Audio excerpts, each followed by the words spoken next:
ኧረ እሷ እኔን አታ መኖር አትችልም። የትም አትሄድም፣ አታስብ። ከሰማኝ አንድ ነገር ልንገርህ። በህይወቴ ትልቁ ስህተቴ የአንዳንድ ሰዎች ትዕግስት እንደሚያልቅ አለመረዳቴ ነበር። እንዴት ሰዎች ሲወዱህና የእነሱ እንድትሆን ሲፈልጉ ብዙ ስህተቶችን ችለው ያሳልፈዋል። ከዛሬ ነገ ተቀይረው እንደምፈልገው አይነት ሰው ይሆንልኛል በሚል ሐሳብ ትዕግስታቸው እስከሚያስገርምና መቼም በአንተ ተስፋ የማይቆርጡ እስኪመስል ድረስ ይታገሷል።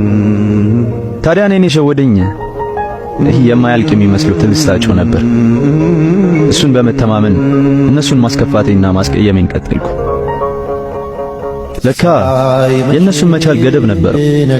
ድንገት ባላሰብኩት ሰዓት የማይደርቅ የመሰለኝ ትዕግስታቸው ደረቀ። ያለኔ መኖር አይችሉም ብዬ ያሰብኳቸው ሰዎች ከህይወታቸው አስወጡ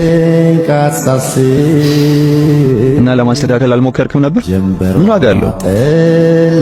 ብዙ የታገሰ ተስፋ ሲቆርጥም በዛው ልክ ነው። አስቀድሞ ነበር እንጂ ራስ ማስተካከል።